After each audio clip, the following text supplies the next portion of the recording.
August 1943, Canada. At the first Quebec conference, Allied chiefs were planning new strategy. Expecting European victory in a year, the Allies now marshaled their forces against Japan. The president knew that distances had put a premium on long-range air power. To strike Japan, he had a new weapon. Roosevelt promised 200 B-29 Superforts by March 1944.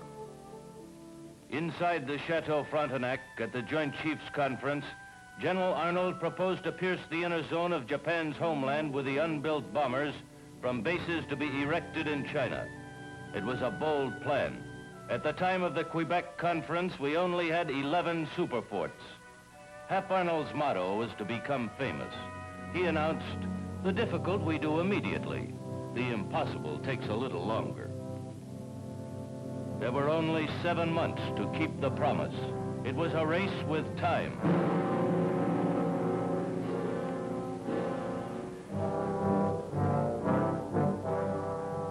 We aircraft workers came from all walks of life. A few of us had built planes in World War I. We were a part of the strength of America, now working for Boeing, Bell, and Martin. Their factories had sprung up across the country, in Georgia, in Kansas, in Nebraska, in the state of Washington. Things had certainly changed. In 20 years, America's aviation industry had come of age. Unskilled workers became highly productive because the cranes and jigs and tools were so designed. Boeing engineers helped us make a new wing that could carry more weight faster and higher than any we'd ever built. In each plane, there were 55,000 numbered parts. Thousands of miles of wiring, 1 million rivets. From its transparent nose to its tail, this was a complicated machine. Nevertheless, the Air Force ordered the assemblies like pieces for a giant jigsaw puzzle. By December, only 4 months after the president's promise, we put together 35 Superforts. Then, every hour of every day, identical miracles of modern machinery were brought together. We workers witnessed an inspiring sight, a welding of vision and reality, of free men and their need for peace, of national defense and American industry. Building the Superfort was the climax of the history of man's conquest of the air.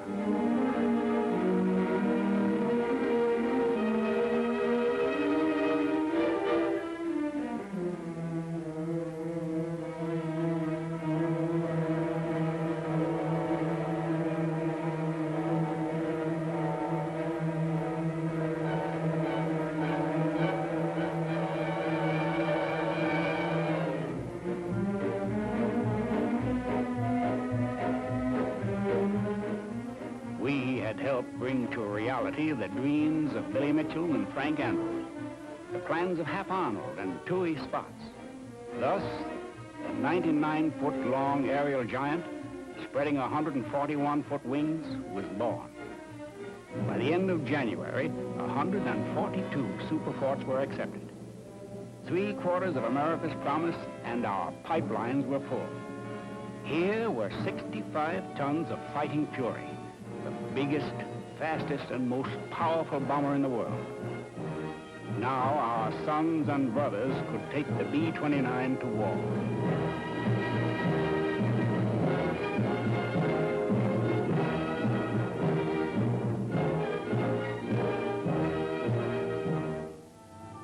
In sharp contrast, halfway around the world in China, the other half of the Superfort miracle unfolded.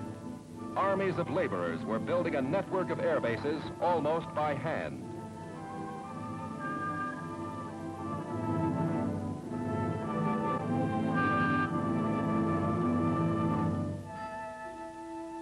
These lean, sinewy Chinese, measuring their work by the remaining Earth pyramids, wrote a magnificent chapter in the saga of the Superfort, 2,000 years after their ancestors had built the Great Wall for the defense of China.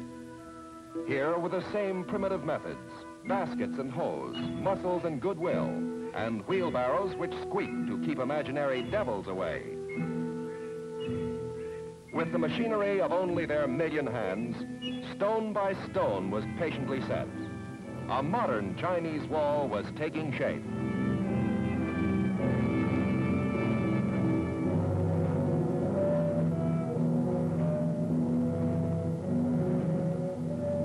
Under the direction of 26 American officers and enlisted men, and at a cost of $150 million, 1,000-men gangs, following their own flagmen, rolled out 4 great air bases.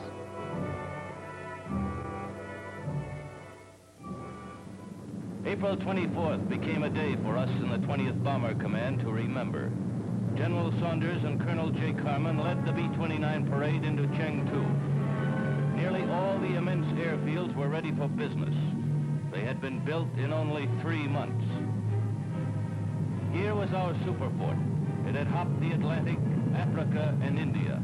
It flew from Kansas to China in a week. It didn't seem possible, but only a year and a half after the first experimental B-29 was flown, a fleet of American aerial dreadnoughts were arriving in China. Next stop, Japan.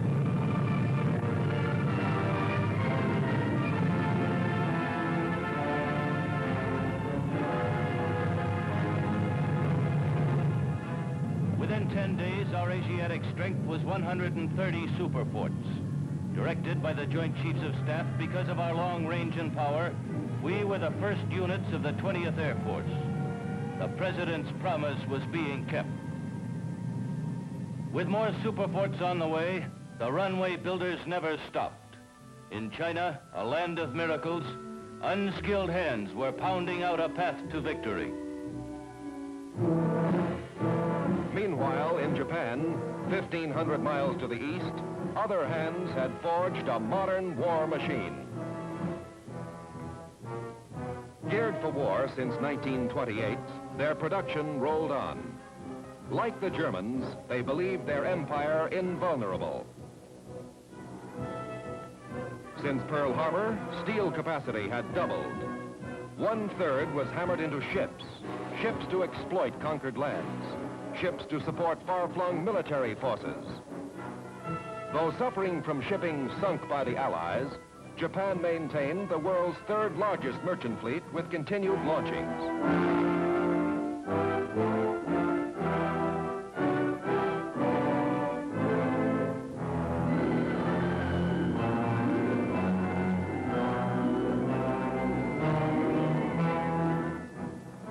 Their island empire with Korea and Manchuria, connected by an efficient merchant marine, formed an industrial empire 3 times larger than Germany. Their ground forces had expanded to 5 million fanatics, nearly 4 times their strength at the time of Pearl Harbor. As the conquerors of 500 million people, they had to be stopped.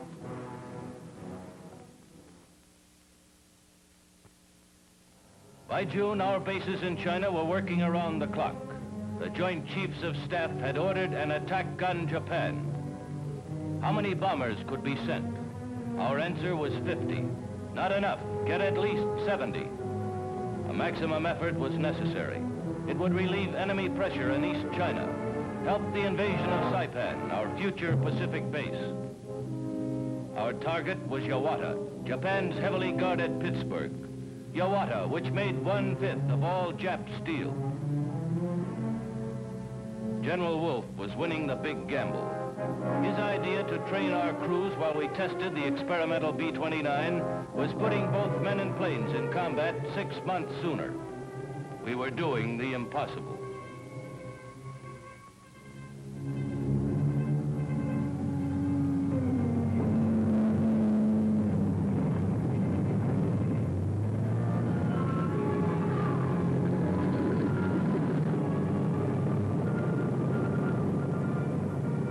Stratemeyer, the theater air commander, and Wolfe watched 68 Superforts become airborne. Almost the entire force ordered for this historic mission.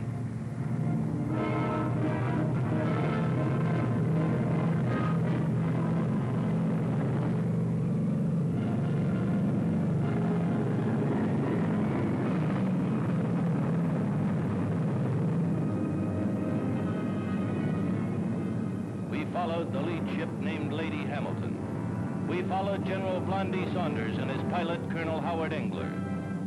We followed the Marines who landed on Saipan this morning. We headed out high over the Yangtze River. Guided by our navigators, we began the long hop across the Yellow Sea.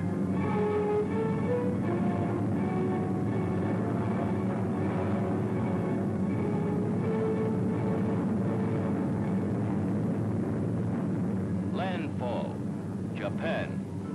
The enemy was waiting. Up came heavy, bursting flak. Nearly 5 miles below lay the sprawling mills that armed the Japs. Jimmy Doolittle had said we'd be back. And we were.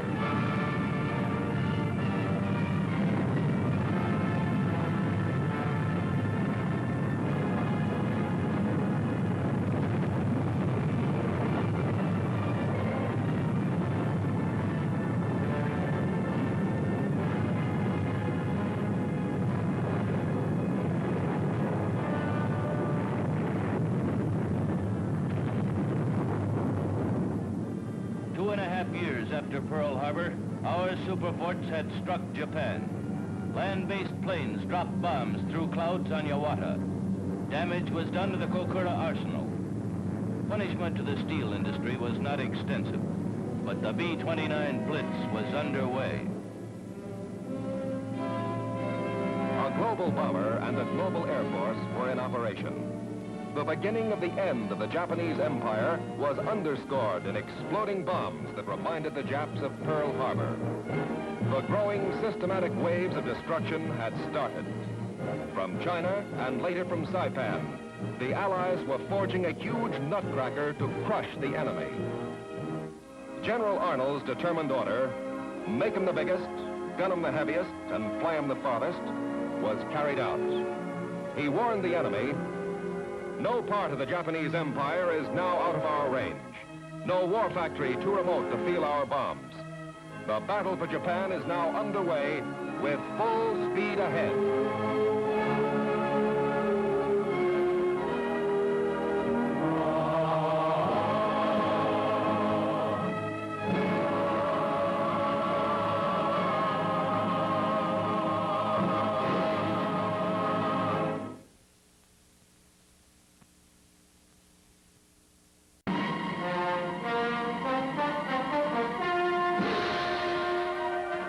January 1944, Germany.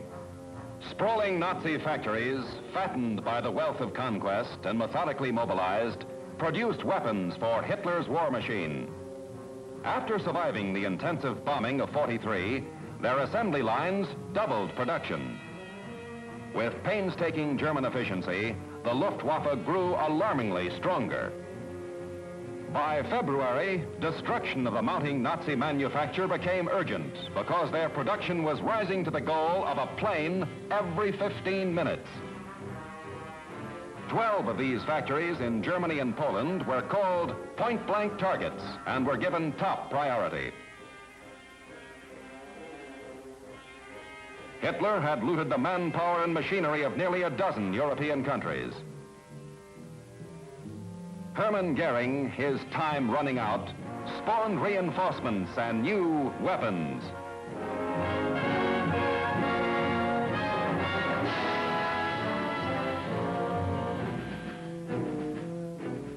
Thus, the Luftwaffe had become a massive shield for Fortress Europe.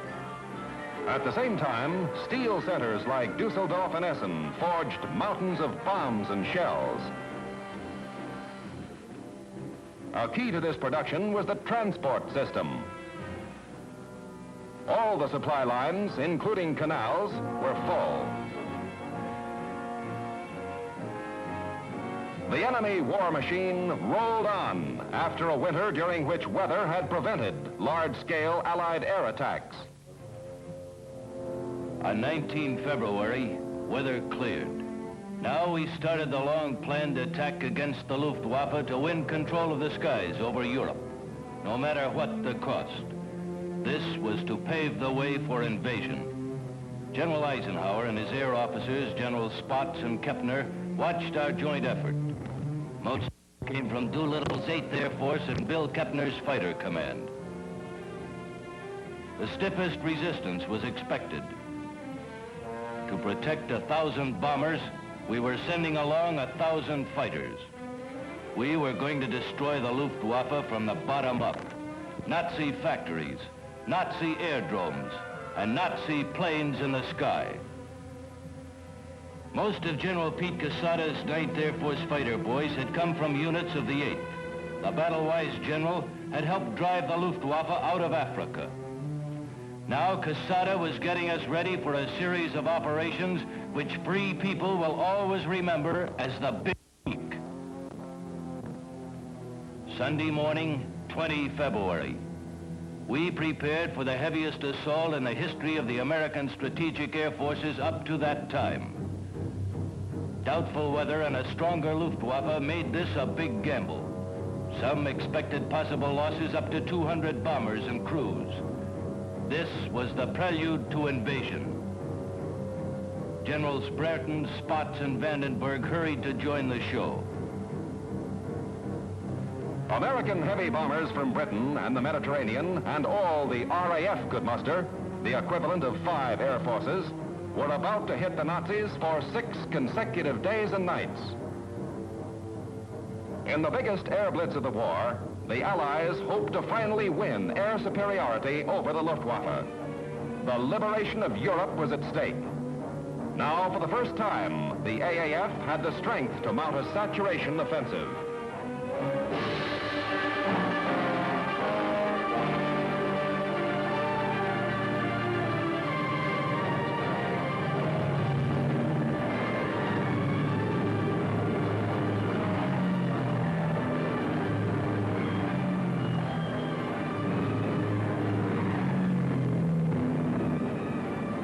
Some bombers went to attack airfields and rocket launching sites to pull enemy strength away from the war factories, our main objective.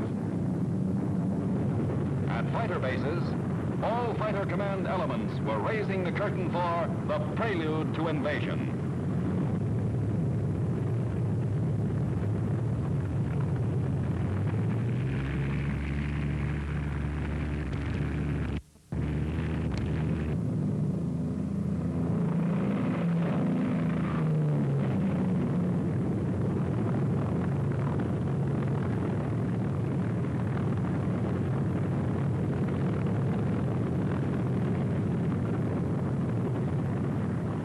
Takeoff signals marked a change in the basic use of all fighters.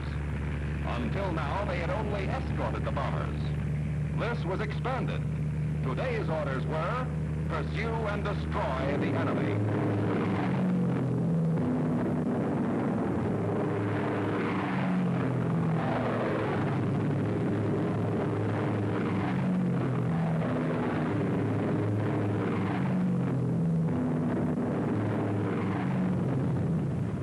Success of the Allied offensive depended on these escort fighters.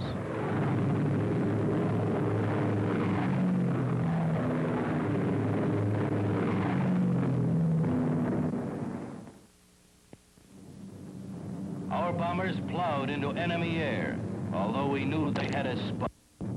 We tried to make our main effort appear as a two-pronged drive on Berlin. Ignoring the flak, we kept in close formation for maximum self-protection as our thunderbolts caught up.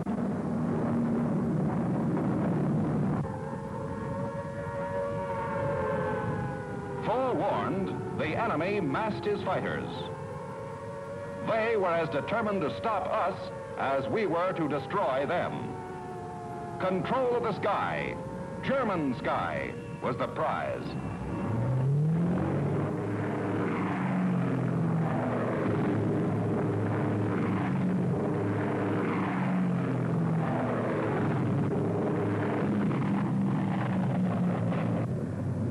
The Mustangs dropped their wing tanks and plunged into the fight. Leading was an Ohio boy, Captain Don Gentili. Another hot rod, Colonel Francis Gabreski from Pennsylvania, joined the fight. In the same outfit was Indiana's Major Walker McHuron.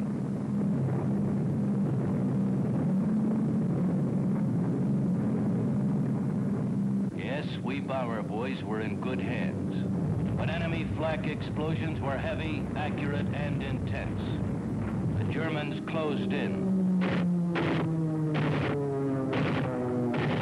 Then came a fresh formation of Mustangs, some of Colonel Blakesley's bachelors.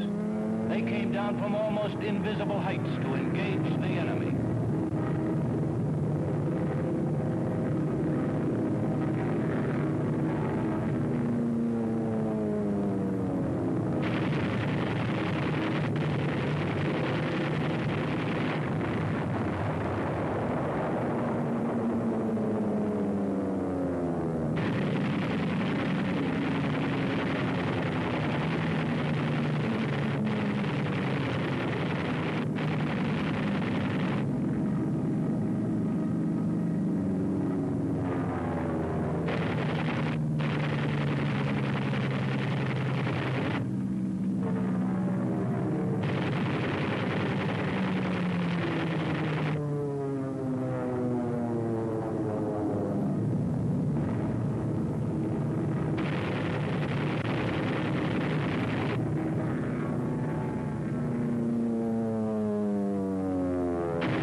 Belgium, France, and Holland, our B-26 Marauders evaded flak and unloaded over enemy aerodromes.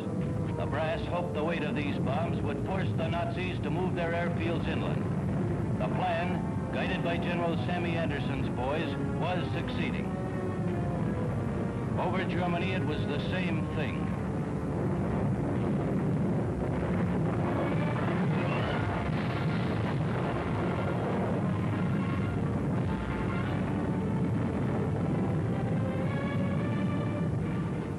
First 5 days changed the history of the air war, but it didn't end here.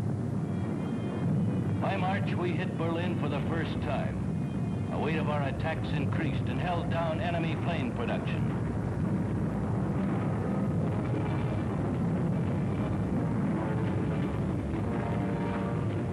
As the bombs fell, we pressed our advantage, barreling in to force the Luftwaffe into combat.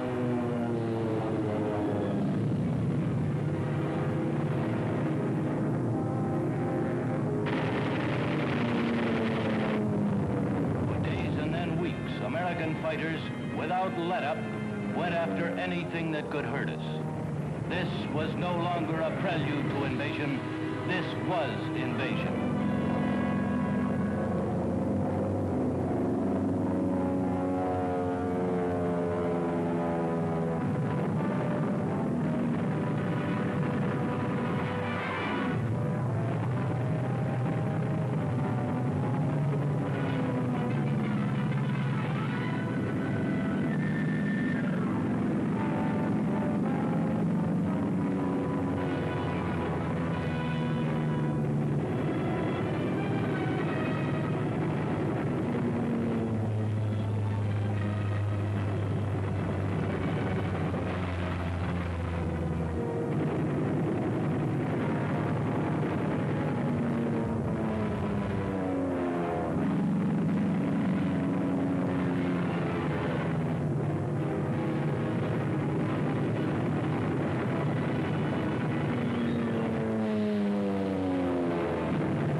The point-blank offensive was the culmination of the strategic air war that airmen had long advocated.